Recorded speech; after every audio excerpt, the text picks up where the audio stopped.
we see it now? Yes, sir. All right, great. So now let's talk about understanding our market and customers. Understanding our market and customers. So again, I talked about user research, customer personas is also the same thing as user personas. Now you have to understand competitive analysis. And now this is one of the most important things when you're building a product. Most times, especially now, you're probably not the first person that's thought about that idea. Don't, because a lot of times when you think about idea, you're like, this idea is mad. Oh, now let me don't think about this idea. You'll be shocked that a lot of people have thought about this idea. And there's one reason or the other that that idea did not come to pass. So, I mean, it's good to feel fly and stuff, but trust me, you're not the one that thinks about mad or groundbreaking ideas. So now when you think about an idea, you need to understand, are there competitors in that space, competitors? So that's where you need to come up with your competitive analysis. Now, basically, just involves you looking at information about that market and the customer's expectations. So there are ways that you can do your competitive analysis. You can use PESTO analysis. You can use I can't remember this one. Is it Potter's? I can't remember right now, but those are the ways that you can do your competitive analysis. You need to go and check. Okay. Sorry. Did anybody say something, please? Okay, so I'll just go on. Sorry, guys, please let's mute our mic if you are not speaking to me, please, so that I don't get distracted and nobody else gets distracted in class. All right, so I was saying that you need to do competitive analysis. You need to understand your customers' need. Like for Netflix example, for instance, Netflix have iterated a lot, and that's because they get user feedback. You get so you're not just going to be building product on. I think my customer will like this thing. When you build your MVP, when you go to the market, when your MVP goes to the market, you need to be able to get feedback. Okay, and the customer say, "Oh, I didn't like your login page. It was too cumbersome. I didn't like your profile page. It was too cumbersome." So now the way Netflix basically Netflix uses user behavior to create personalized content for each viewer. Do you understand? And that's why they always keep, and that's why you log into Netflix and they say, based on all the movies you've watched, I'm suggesting this to you. And that's because they are using data to understand your needs, basically. Sorry, guys. Please, let's try to mute our mic, please. Please, I'm begging.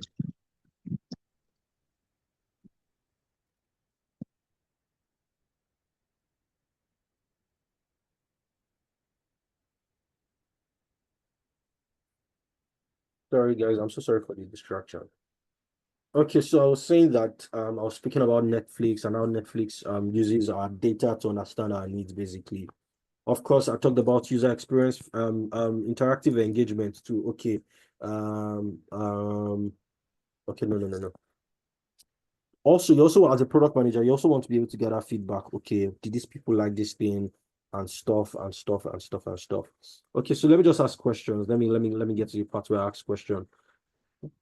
Okay, so I'm gonna ask, have you ever used a product that felt like it was made just for you? Like that product, it's like that person just came to ask me. Has anybody ever felt like like somebody made a product for them, like it was so personal to you, like every day use that product?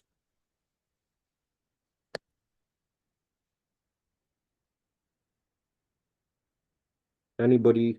Yes. Okay, so please, can you tell me the name of the product?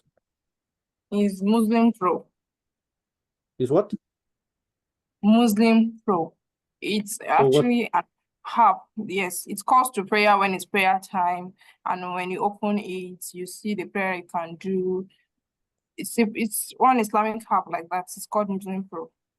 Okay, that's amazing. Like you see, so I don't know the product, but you are the main user of that product. That's why it feels personalized to you, and that's why you need to understand customers' needs. So yeah, amazing. Another person, please.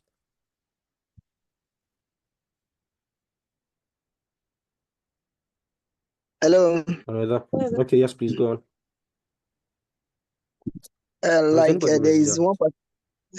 There is one application. Okay. Can you hear me? Yes, I can. There is one application that I know that does a particular thing. Islamic Finder. Okay. All right. More about it's basically on geographical location. Okay. So geographical location of what? Sorry, if you are not speaking, please can you mute your mic? It's Geographical location of what, please? to check the location where somebody is pertaining to what's it called? Mosque. It's just like a location to determine the location where a particular person is. You see, exactly, and this feels personalized to you. All right, thank you. Let me just move on. So let me just say apps that I feel like are personal to me. Netflix, and that's because when I log into my Netflix, I can see, oh, because you watch this movie. There are some movies that I don't even think about, but once Netflix suggests to me because they've seen the type of movies I watch over time. Like for instance, I like horror movies. I like very gory, bloody movies. Movies where they open somebody's stomach, tear, and there's blood everywhere. I love those kind of movies. And what I found out with time is that Netflix always tries to recommend that kind of movies. So they'll tell me, oh, yes, like new, okay, there are people chatting. Yeah, are people, or yeah, recommendations based on all the movies you watch. So yes, it feels really personal to me. Instagram, yes, Instagram can be very accurate with the algorithms.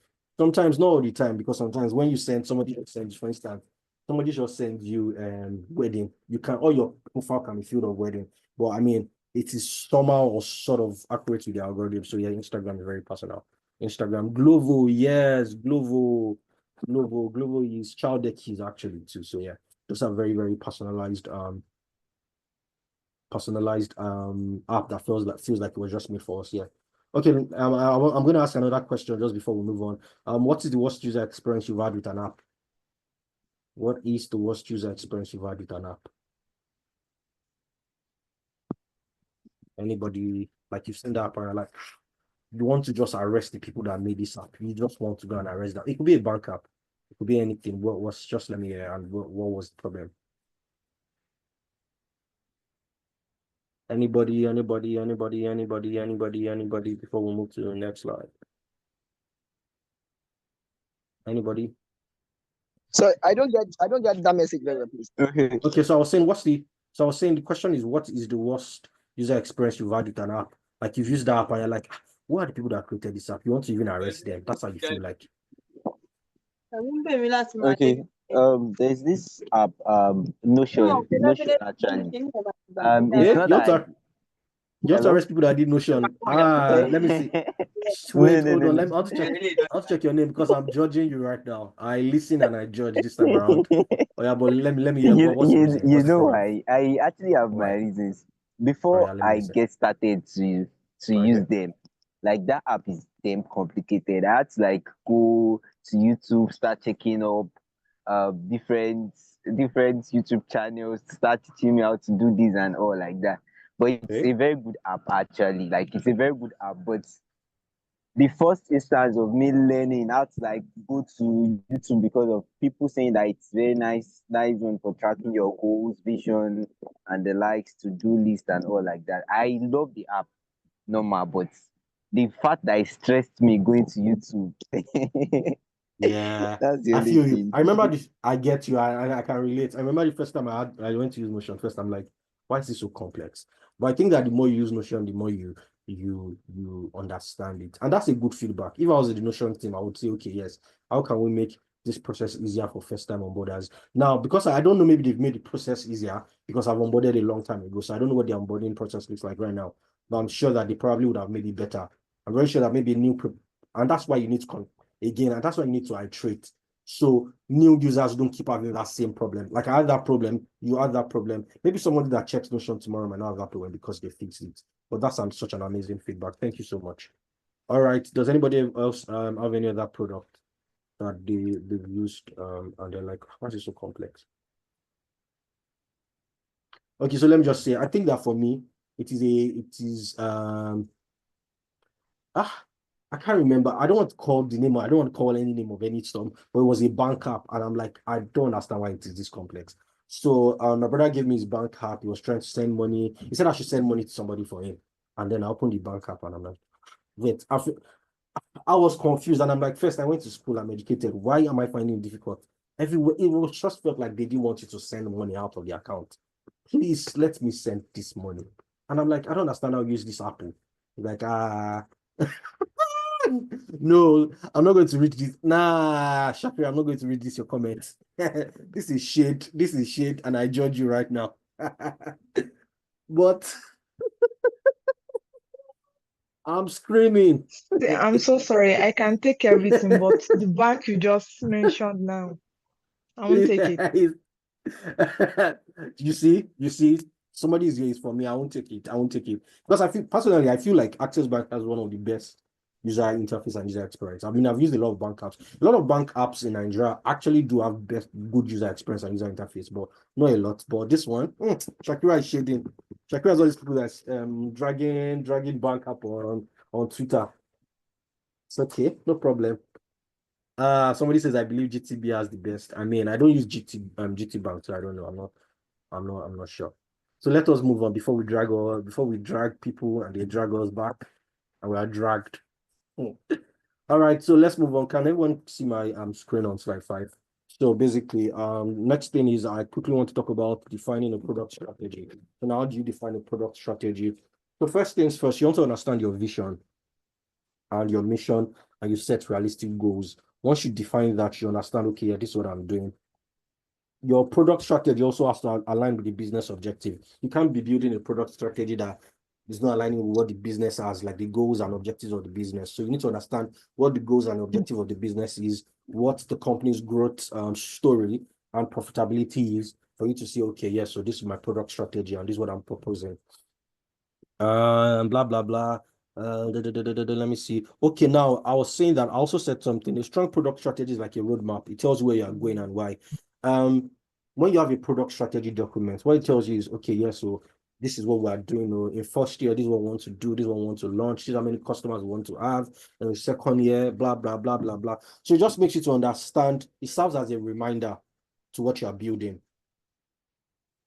So you're not just wasting resources and you're not just wasting opportunities, you're just doing whatever it is. This product strategy document serves as, okay, yes, this and that to understand what you're trying to build. Guys, I'm so sorry. I'm trying to, the last time the meeting ended abruptly and I don't want it to end abruptly this time around. That's why I'm trying to rush through all the things that we have. Okay, I think we can move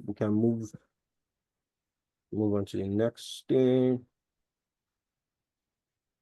Roadmaps and prioritization. So a lot of times I'm very sure that we've heard, oh, roadmaps. What is roadmap? Sometimes they're like, what is even this roadmap that everybody's just saying? But I remember in my present in work currently, we did that roadmap like 6 times, and it got to a point I'm like, please, can we just rest? All of us, can we honestly just rest? But let me just quickly just touch on what product roadmap is. So product roadmap is a document that outlines it basically outlines your vision, direction, and progress of a product over time. So let's say, for example, you are saying that Q1, I'm shipping this feature. This feature is going to be out. Q2, this feature is going to be out. Q3, these features are going to be out. Q4, these features are going to be out. So that's what product roadmap is. So if you browse product roadmap timeline or template on Google or anything, it will show you. You will just most likely see January, February, March. This is what you're launching. Can I please share? Like, yes, I can do that. You can just tell Wonderful. I can reach out to Wonderful. I can do that. I'll send it to Wonderful, and Wonderful share it with the entire class. So yes, I definitely can do that. All right. So I was saying that roadmap. So if you click on roadmap, if you browse roadmap template or stuff, so if you go online and browse roadmap templates, you see quite a couple of templates where it tell you see January, February, March. So you're just supposed to say, okay, yeah, these are the features and stuff, so that all your stakeholders, your development team understand what you're trying to build part time. Of course, and I remember I talked about prioritization techniques the last time. Moscow framework, Rise and Kano, Moscow eats, must have, should have, could have, would have. Rise uses rich impact and the likes and stuff. Also, balancing short. Please, guys, please. Okay, yeah, Shakira says roadmap is a visual summary of the vision spread across a period of time. All right. Shakira is cooking. A chef, I stand. Love it. It's not easy to be a product manager because let me tell you, product management is going to test you. You're going to deal with people. You're going to deal with a lot of people, your devs, your designers. I think I'm just used to it, and I just have a funny way of just dealing with these people. I don't think I've exactly had the reason to exactly fight anybody in the office because I'll just turn it to joke. Once I joke with you and enter your head, there's no way. You know a lot of people, and that's one thing that I was even going to point out that one thing as a product manager, you have to have great interpersonal skills. You have to be able to twist people's head. You have to be able to, in other words, you have to be able to lambert people. You have to be able to sell nonsense to people and they will believe you. The other time we're having a meeting and MD, because I report directly to my MD, and he said we should prepare a document. I'm just saying this, we should prepare a document. God, and I didn't prepare that document, or I prepared it out of rush. We got there, God. My colleagues, all of us jointly did not prepare that document, but they were shocked at what I was saying. I was selling rubbish to this man, and I was saying it. And even my colleagues that knew that I didn't prepare it, they said they were believing the lies. I myself, I was believing my lies, and I was just saying, even myself, I was confused at what I was saying, but I'm like, this thing, we'll go, we finish it. And the guy and my MD was saying, oh, okay, so what do you mean about this diagram? I'll still say another thing. What do you mean about this diagram? I'll still say another thing. And that's one thing I've learned, that you just need to be able to be confident. Sometimes you are winging this thing. And I'm going to be honest with you. Sometimes we are genuinely winging it because sometimes you will resume in a place and you're like, why is this person so brilliant? Why is it? A lot of us are winging it. Let me just be honest with you. A lot of these guys, can we mute ourselves? Guys, can we mute ourselves, please? You can mute everybody from your head. Yes, let me just mute all. Okay, so I've muted everybody. Thank you. So you just have to be able to, even to your devs, you have to be able to give them lambast, and that's the truth. I mean, it's not, and I don't want to say lambast like you're just line and line and line, but you have to be able to sell them something. Because sometimes you go to management meeting and management is saying an entirely different thing. You don't want to take that vibe to your devs or your developers or your designers or the rest of your team, because they will feel down. So you will sell it as if nothing is happening or nothing is happening. You'll be collecting the hits, but I mean, that's the work you signed up for. That is what it is. Okay, so I was saying before I deviated, I was saying you need to be able to balance your short-term goals and your long-term goals, basically. What are your low-hanging fruits? What are the things that you can do right now to make profit? What are your quick wins? And what are your long-term goals that will just ensure that your business is sustainable? You're not starting today and closing markets next year because you didn't understand your long-term and short-term goals. So you need to be able to define that. You need to be able to say no, Jesus. And this is one thing that you need to say. A lot of times, a lot of us, me personally, before in my life, I was a yes person, even if it was uncomfortable for me because I did just want to say no. But as a product manager, you have to be able to say no. Why are we doing, I think you should have this thing. No. No. Of course, there are a lot of people you can't say no to. I used to say no to my MD. In fact, he knows I will say no to my MD. Of course, at the end of the day, we'll land at this point because I didn't have another job and he's the one that's paying me my salary. But at least you will try. You say, okay, no, I don't think that this is right. Don't be a yes person. So somebody just comes to meet you today. So no, so Shakira says, is it Lamba having good negotiation skill? I mean, it's not. That's what I specifically said. It's not exactly Lamba. I mean, if we're terming it, if we're looking at it in that time, in the way you look at it, it's actually good negotiation skills. It's actually being able to sweet talk people to believe that what you're selling is actually right. And sometimes you're not the most knowledgeable person. So sometimes what you're selling is wrong. What you're saying is not entirely right. But you need to be able to win people over, to influence people. And there's a book that you guys can write this book, Influencing Without is it Influencing without Authority? I think it's Influencing Without Authority. I'll confirm. That's a book that I just recently started reading, and it is amazing. Because sometimes you always think that, oh, your MD is the one that has all the authority. So how am I going to influence people when I don't exactly have the authority? I don't call the shot. This book will tell you what to do. So you guys can write it down, Influencing Without Authority. I'm trying to see if I can see the, hold on. Okay. All right, moving on. Okay, so I was talking about strategically saying no. We need to be able to strategically say no. So you're not just a yes person. Anything, yes, yes, yes. Now let's talk about Agile and product development framework. So in my office, we use like Agile framework to do stuff. So now we have different types of product development framework. We have the waterfall, we have the Agile and the Lean. waterfall. Agile is basically what a lot of companies do right now, and there are different principles under Agile framework. I won't be able to touch on that, so that I won't waste time. You can read about that, waterfall, Agile, and Lean. You can read about that. Basics of Scrum. Okay, now Scrum. Let me explain. How do I explain Scrum? Scrum to you. Scrum is just Scrum is like just facilitating like an efficient workflow. So, and it's under Scrum, that's when you have Scrum meetings, you have daily stand-up. Daily stand-up is when you, okay, so daily stand-up, what we actually do as product managers, daily stand-up, you say a lot of the people that are involved in the product, let's say designers, you come, okay, what did you do yesterday? What was your blocker? And what are you doing today? So the reason why we do that is to understand that everybody is working, everybody's trying to get to the goal. So that is stand-up. And that's what stand-up meetings are for. A lot of times, stand-up meetings are always in the morning so that you do the stand-up and you can proceed with your day.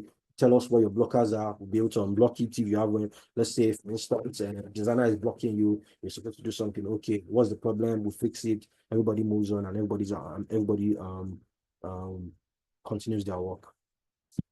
Okay, I suggested a book here. So I think in all the slides, most of the slides, I was able to suggest like books that I think that you should read. So this one, Scrum, The Art of Doing Things Twice the Work in Half the Time. Exactly. So instead of you just wasting time doing things that you are not seeing results quickly, Scrum is going to help you to just quickly do it. And of course, I mentioned that a lot of product guys, they use either Jira, ClickUp. Currently, I use ClickUp, and that's because I feel like ClickUp is easier. I remember the first time I saw Jira and I started using Jira, I'm like, oh, it's a bit complicated. But I mean, as I got to use, but I think ClickUp is one app that once you just get to it, you understand it. So ClickUp allows you to update. You can move tasks from in progress to progress. You can just be able to track your task and to move tasks from one person to the other. So let's say I write a user story, I write a product requirement document. I can move it to, okay, yeah, to the designers. Okay, I want you to build something. And then you can move it on that ClickUp. So I was going to say user stories. I don't know if, okay, user stories on this slide. So I'll talk about it.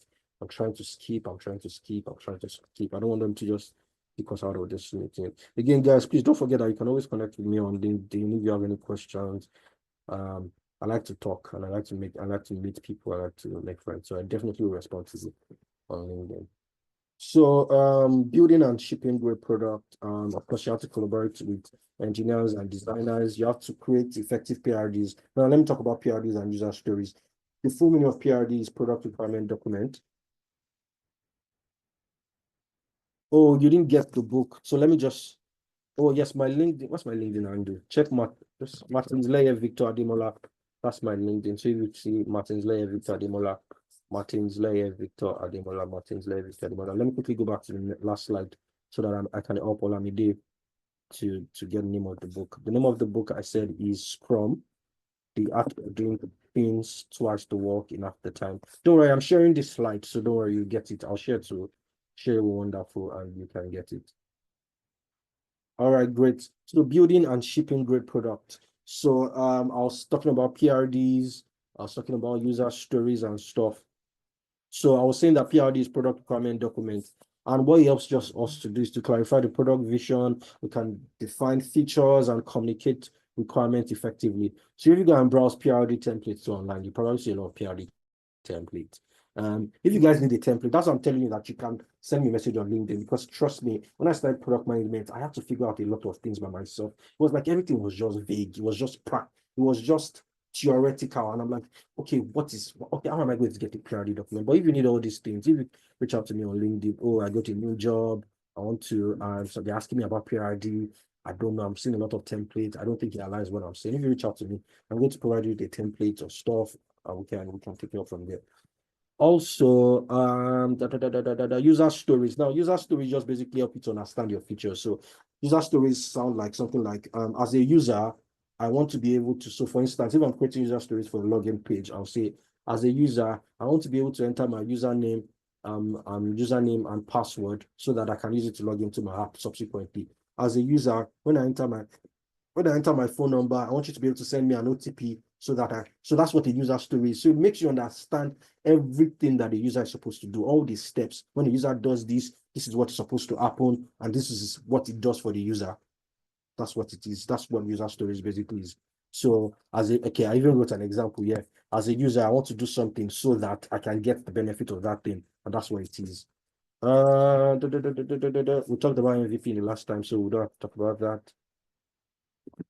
Guys, I'm so sorry. It looks like we are rushing, but I'm sure that we've learned something. Let me see if I have like sure that we've learned quite a number of things.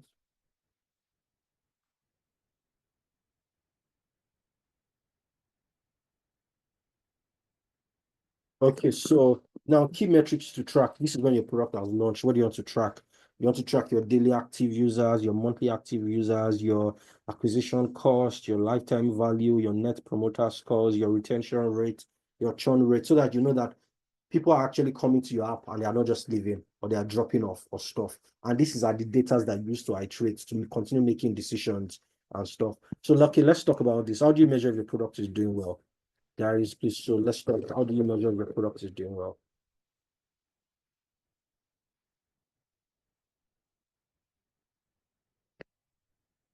How do you measure if your product is doing well? Okay, somebody raised their hands. Let me check. Wonderful. Thank you. I've asked you to unmute. Like when a product is doing well is when it meets the needs of the users while also delivering business value and the business goals. Amazing. Amazing. Thank you so much. Let me just take that one and I'm going to run with that. Let me note it. Okay, yes. Exactly. So yes, wonderful. That's correct. But so now more practically, the way I would measure if the product is doing well, if I can track my daily active users, so I can see that on a daily basis, these people are using this product. You don't want a product where people will just come in and like a lot of people use their bank apps daily. So you can track that, yeah, everybody, this is the product that is working. You get you can track retention rates. Now, retention rate is ability to retain your customers, basically the rate at which your customers are being retained. So not like you would have a customer today and in the next 1 year, 2 years, you don't see that customer again. Once your retention rate is really low. I wish, even myself, Shakira, I wish that the classes can be a little longer so that we enjoy it. If the class was a little longer, God, I'll just be cracking jokes. That's the truth. I will not focus because that's the only thing I know how to do. I feel like if I wasn't doing product management, I would probably be doing making people laugh because I just do that. Nobody asks me, but that's what I do, even in the office. I mean, I work in the church everywhere. I'm just a noise maker. I wish this class was longer so that we would have fun, we would talk about these things, we would speak, but I'm very sure we'll probably get more opportunity to do that. I'm very sure that the academy has plans to further do this. Don't worry. So I'm sure that something good is going to come out from this. Okay, so I think one question. Let me see. Let me just read the chat. Sophia says she doesn't mind the jokes. Everybody likes jokes now. Everybody likes to play. I mean, everybody likes to work because I have to work, but I can't imagine working in a place. Yes, Matisley, Victor Ademola, yes. Victor. So I think you should put Victor so that let me see. I would yeah. Let's see, I think this is the last slide. Okay, now so the last slide is okay, influencing without authority. That's the name of the book. You guys check it, Influencing Without Authority. Amazing book and stuff. I'm going to share this slide with everyone so that we can always talk about this thing. Let me just quickly brush on common mistakes that product managers make, and it includes neglecting user feedback, poor prioritization of tasks. If you neglect user feedback, you're just really not doing so much. We are not doing so much. Prioritize tasks based on impact and maintain open line of communication with all team members. As a product manager, you have to learn. You actually have to be so approachable. Do you understand? Because a lot of times, some of your developers will have problems that they will not be doing the work. And sometimes they're always personal problems. And you know, if you're not the approachable person, because people actually do go through life, but you're not approachable. You only just do the work. I don't care how you do the work. You don't want to be that kind of product manager. Trust me.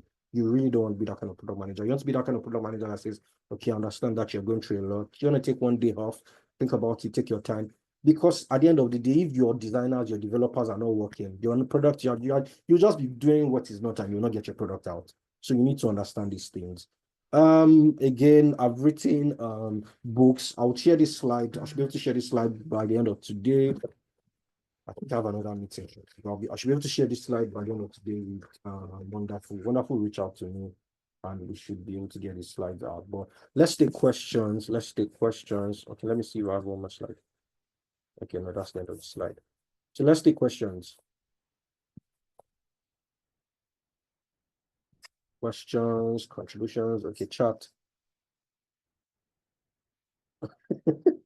Thank you so much. Thank you so much, Shakira. I'm grateful for the I'm humble. Zilla, I'm not humble, I have pride. I'm just joking, I'm humble. Okay, so I think that any question that we have will most likely direct it to Brightflare. So I think I want to believe that you guys have Are a you done? WhatsApp. I have a question. Yes.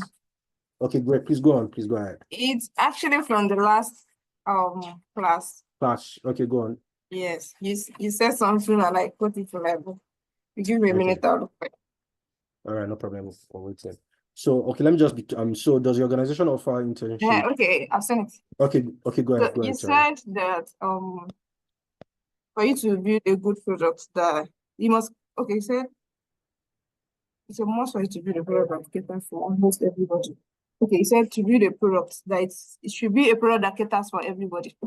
Yeah. I think we're talking about building, forgotten what we're talking about. Yeah. But I think we're talking about target markets when you said that statement. Yes. So Yeah. I found it kind of contradicting in the sense that Okay, let me just address that. Adiwale, please just hold on. 1 minute, 2 minutes, because you actually delayed us. In my defense, you delayed us for like 5 minutes. So just hold on. So let me just answer this question. So when I was talking about that, I remember what I said is that you need to build a product that a lot of people can use. So you don't want to just build a product that just for maybe Gen Z or millennials, but you don't still want to build a product. You don't. So while you're not building that product, you don't want to say your product is strictly first. Okay, again, you don't want to say your product is just for Gen Z or millennials. But while you're building that product, you need to define your target market. If you're saying your product is for everyone in that sense, Gen Z, millennials, what kind of Gen Z? Are you talking about the rich Gen Zs, the average Gen Zs, the Gen Zs that don't go to school? That's what I'm saying, that you now need to understand. But you don't want to just define your product and say, I'm building my product for Gen Zs or millennials. You now say, okay, let's say I'm building my product for everybody. Everybody can use it. Everybody can use Bank App. It's a product for everybody. So, but you need to understand that a lot of people that can use Bank App are people that have tech-savvy, educated people. Do you get? So that's what I was saying. Do you understand, Shakira? yeah, thank you very much. All right. So guys, we can connect on LinkedIn. Thank you. I had so much time. I had so much fun. I had so much fun. I laughed and I'm happy. So you guys can just reach out to me on LinkedIn. Thank you so much. I'll be expecting messages and stuff. Wonderful. I'll reach out to you. You reach out to me. Thank you so much, Sorry. guys. Thank you Name very again. much, Matt. All right. Thank you, guys. Hello, can you hear me? Yes, I can. Sorry, what's your LinkedIn name again? My nickname is Martins Layer Victor Ademola. So just Martins Layer Victor Ademola. Martins Please, Layer Victor Ademola. you did not answer my question, Okay. Mr. Martins. Hey, sorry, do you have a so question? LinkedIn Sorry, what is- was the question? Yeah. I said, does your organization offer internship? Okay, yes. So I'm saying that I'm very sure that Brightflare reaches out to you guys through WhatsApp and stuff. So yes, please reach out to them. They would reach out on your WhatsApp, ask Wonderful. Wonderful will be able to put your questions out there. And yeah, we'll definitely get something. Okay. All right. All right, guys. Thank you so Sorry, how much. do you say Yeah. we can get this note again? Sorry? How do you say we can get this note that's Okay, showing on your so screen? I said I'll share it with Wonderful. I should be able to share it today or latest by tomorrow, and Wonderful is going to share to the team, to the class. Is that fine? Okay, no problem. Thank you. All right. Thank you guys so much. Thank you. I really enjoyed this. Nice meeting everyone. Nice connecting with everyone. All right, guys. Thank you so much. We really All appreciate right. it. You're welcome.